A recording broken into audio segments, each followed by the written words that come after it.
The startling truth, humanity as slaves. How would you feel if Earth were created specifically for humans? Hidden by the Bible, revealed by the Book of Enoch and ancient civilizations' legacies. We're not accidents, but created with purpose. If human evolution, civilizations rise, even mass extinctions and world collapse aren't coincidental, your worldview might shift drastically. Mystery Hunter, Hand-kun. Hello, Hand-kun here. And I'm Kotaro. In this second part, we are going to dive into some incredibly shocking developments regarding the existence of humanity. So please stay with us until the end. We'll be exploring why the Book of Enoch was not included in the Bible and the mysteries hidden within. If you haven't seen the first part, we recommend you check it out through the link in the description. However, don't worry if you haven't seen it, this video is designed to be understandable on its own, so let's get started. Why it is not included in the Bible. The Book of Enoch, considered apocryphal, is now known as the Ethiopian version of the Book of Enoch. It is believed that this book might have been based on oral traditions from the time of Enoch's son Methuselah, outlining his own philosophies and teachings. However, due to unreliable sources, the Book of Enoch did not survive among the canonical books of the Bible. Another reason the Book of Enoch was not included in the Bible is that no ancient translations were found, and it only exists in translations into Ethiopic and Slavonic languages, suggesting it could have been written in the modern era. The Bible required texts originally written in Hebrew. Furthermore, the Church did not accept descriptions of angels causing harm to the earth. These narratives do not reflect the faith shared throughout the Bible, specifically narratives related to angelic rebellion and corruption, human depravity, and the apocalypse, which were not accepted by Jewish and Christian communities. Accepting these would risk shaking the foundation of faith itself, which was highly inconvenient for the Church. In the Council of Rome in AD 382, the Bible was thoroughly reviewed, and 66 canonical books were determined. The Book of Enoch was deemed inconsistent with the canon and excluded.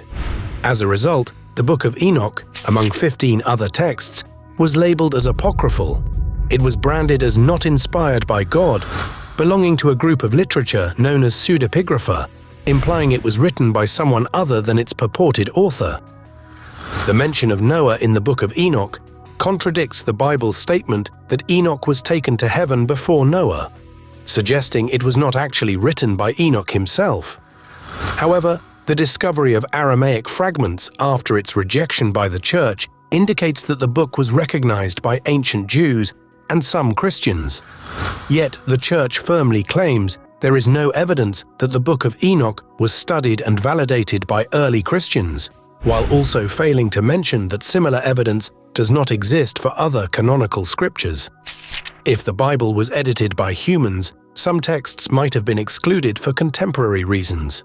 The reasons for the exclusion of the Book of Enoch from the Bible could be due to the Church's convenience or other factors.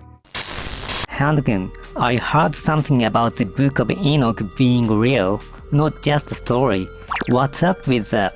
The Book of Enoch is quite a read. It dives into some deep topics tied to ancient Jewish beliefs, stuff that didn't make it into the regular Bible but is still pretty important to some Jewish traditions. So does that mean it's actually legit? It's got a lot of stuff in it, like ideas about the world ending and what makes something good or evil, that really influence both Jewish and early Christian thoughts. It's not just made-up tales, it reflects real beliefs people had back then. Oh, that makes sense. Anything else interesting about it?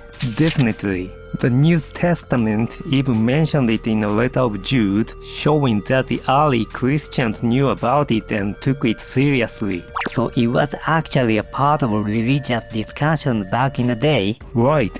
And when they found pieces of it with the Dead Sea Scrolls, it was clear that ancient religious groups really valued this text. Wow, that's pretty convincing. Plus, Some scholars think parts of it might be really old, even older than the birth of Christ, which suggests it shaped a lot of religious thinking way back then. Sounds like it's a pretty big deal, historically and religiously. Exactly. More and more, people were starting to see it's too important to just dismiss as apocryphal.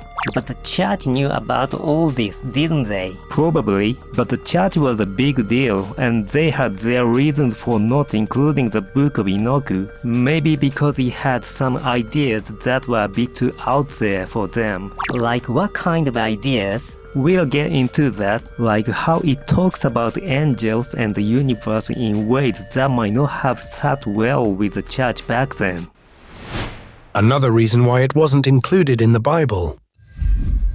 Despite the Book of Enoch being considered important in ancient times, it has been excluded from the Bible by the church and disregarded up to the present day. The mystery behind this might be unraveled by the fact that the Sumerian myths and the Book of Enoch show strange coincidences. Sumerian myths are stories written on 14 clay tablets discovered in Sumerian ruins in 1894. The Sumerian civilization, which occurred at the beginning of the Mesopotamian civilization, is considered the world's oldest civilization and possessed advanced medical technology, legal systems, and customs that are not inferior to those of the modern world. According to Sumerian mythology, these technologies were bestowed by a group of gods from outer space known as the Anunnaki. The description of the Anunnaki closely resembles that of the Grigori, the angels that descended to Earth mentioned in the Book of Enoch. The Anunnaki were known as sons of God, akin to angelic beings, with roles in regulating natural phenomena and imparting civilizational technologies. Eventually, the Anunnaki intermingled with humans, giving rise to a new race of humanity. Among them was the legendary king in Sumerian myth, Gilgamesh, who is said to have been one such giant like the Nephilim, as depicted holding a lion like a pet in his portraits. Sumerian mythology also contains stories of a decadent world being cleansed by a great flood, similar to biblical narratives. This aligns with the history of humanity, showing a dramatic development of civilization at a certain point. Throughout the 6 million years of human history, humans had been living a nomadic hunter-gatherer lifestyle. However, about 10,000 years ago, agriculture and animal husbandry suddenly began.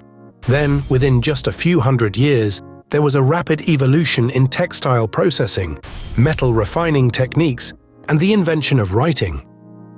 During that era, advanced construction techniques existed, such as those used to build the pyramids, which cannot be replicated even today. From a time with no trace of civilization, there was a sudden evolution, which is hard to attribute to natural occurrence alone. Furthermore, there are remnants of giants from ancient times. Ancient Egypt's dynasties reportedly included giants. Across Egypt, there are giant sarcophagi that seem disproportionate for humans. The ancient city of Petra has temples with giant steps, suggesting they were made for giants. There are also human-sized steps, leading to theories that giants and humans may have coexisted at some point. Why did humanity suddenly evolve 10,000 years ago? The hint might be hidden in ancient Sumerian texts. About 400,000 years ago, the Anunnaki, along with their companions, came to Earth from Nibiru, the 10th planet in the solar system. Nibiru is a planet that approaches Earth every 3,600 years, hosting a civilization far surpassing ours. At that time, Nibiru was facing a crisis of potential extinction, as its atmosphere and geothermal energy were leaking into space. To prevent this, Nibiru needed to be enveloped in gold particles, a metal scarce even in the universe. Their purpose for coming to Earth was to mine this gold. To mine gold, they created slaves resembling themselves. The humans on Earth at that time were still in a stage of evolution close to apes, but through their genetic manipulation, the Anunnaki created Homo sapiens, our ancestors. The Anunnaki ruled over humanity, imparting wisdom and utilizing them as a labor force for over 400,000 years.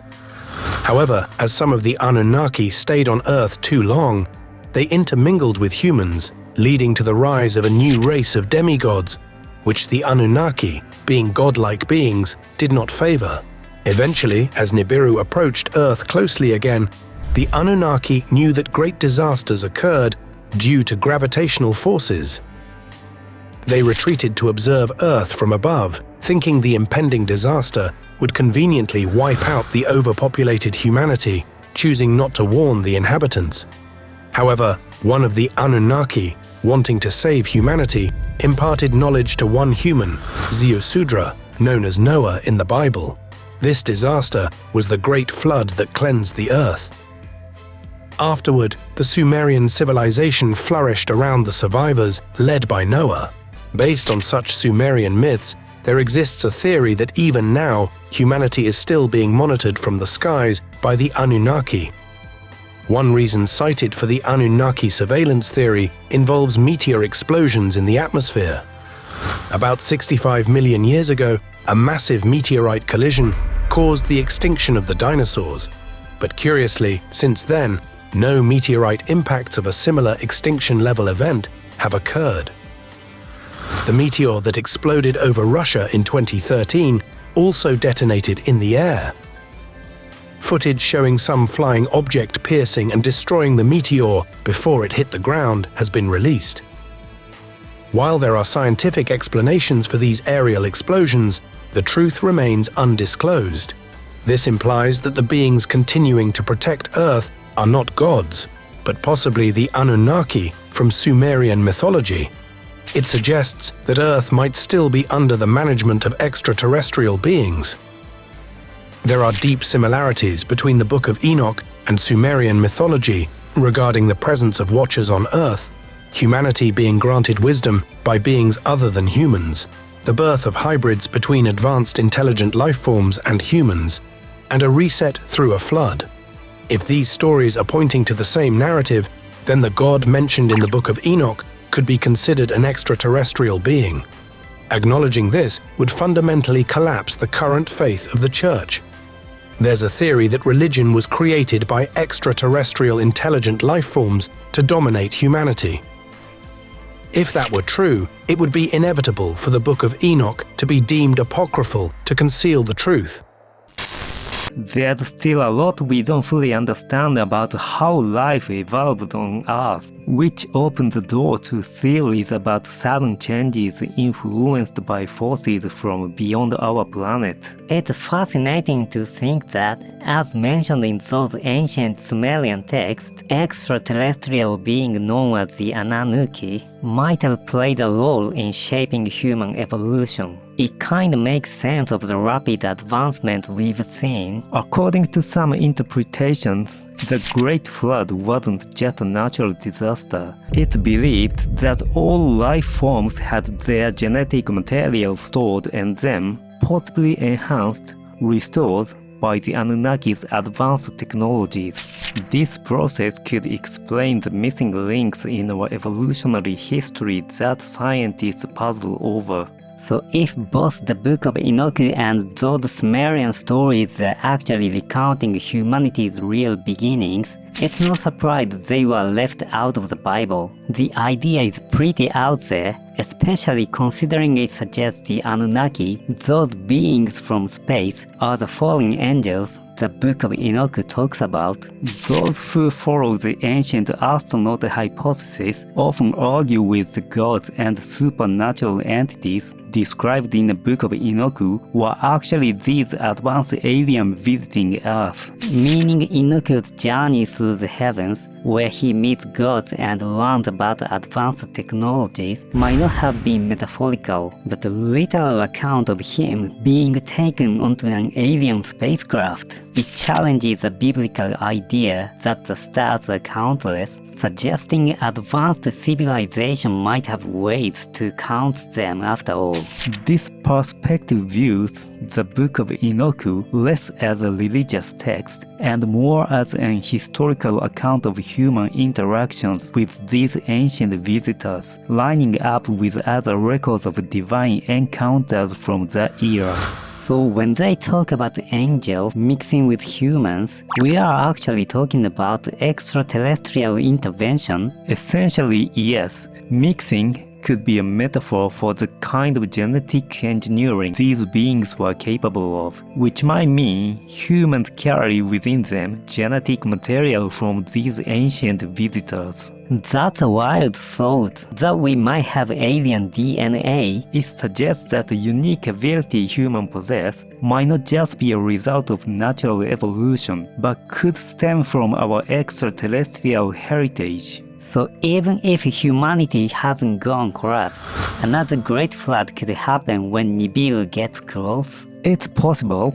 The legend says it was convenient to reset the world with a tsunami because humanity had gone corrupt, but it's hard to say which version is true. The surge in urban legends about great disasters might be our collective unconsciousness picking up on ancient warnings, making the Book of Enoch come alive again. Ancient texts resurfacing around the world could indeed be drawn out by our collective consciousness, leaving us important lessons and revelations for today. These stories are so abstract. I wish they were clear with their warnings to prevent misunderstandings and conflicts. Maybe the abstract nature of the Book of Enoch and other legends is because ancient people couldn't fully grasp advanced science and technology. They could only describe what they experienced as divine power or angelic deeds. The Book of Astronomy touches on space, suggesting that aliens might have been common knowledge back then, revered and living among humans as heavenly messengers.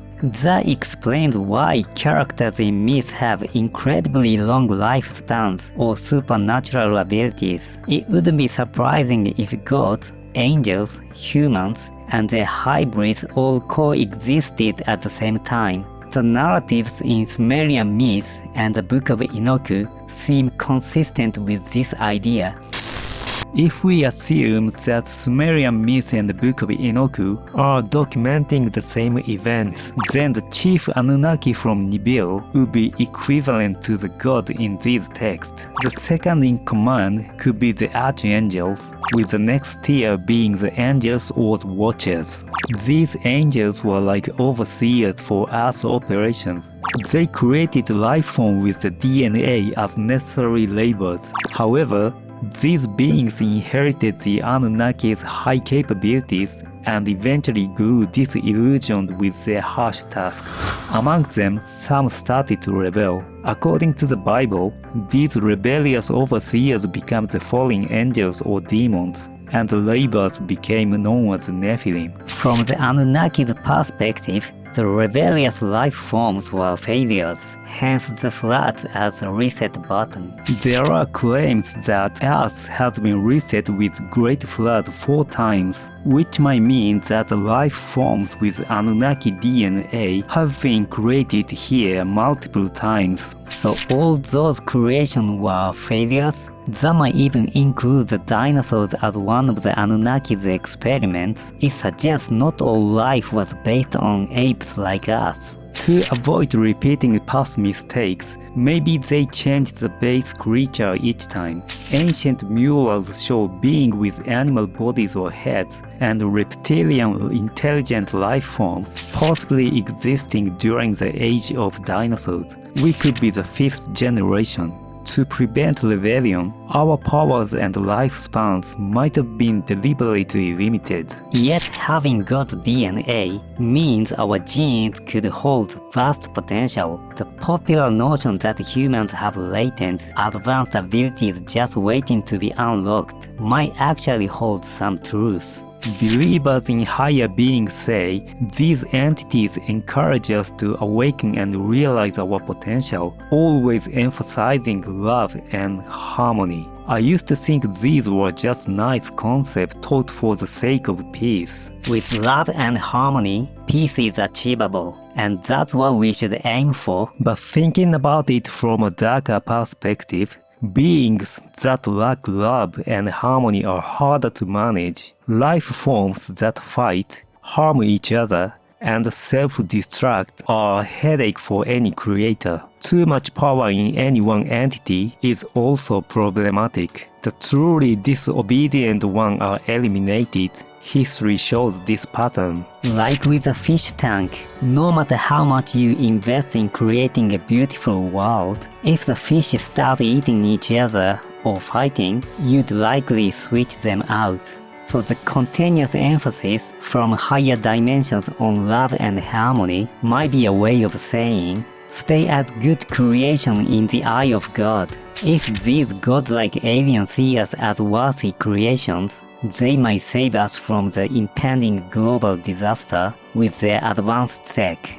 The Anunnaki being gods and their equally powerful angels being demons might have been the story the Book of Enoch wanted to tell, or maybe there's a twist. With the Anunnaki directly controlling Earth, they are the real angels and demons, and there's a higher god wanting to free Earth from Anunnaki rule.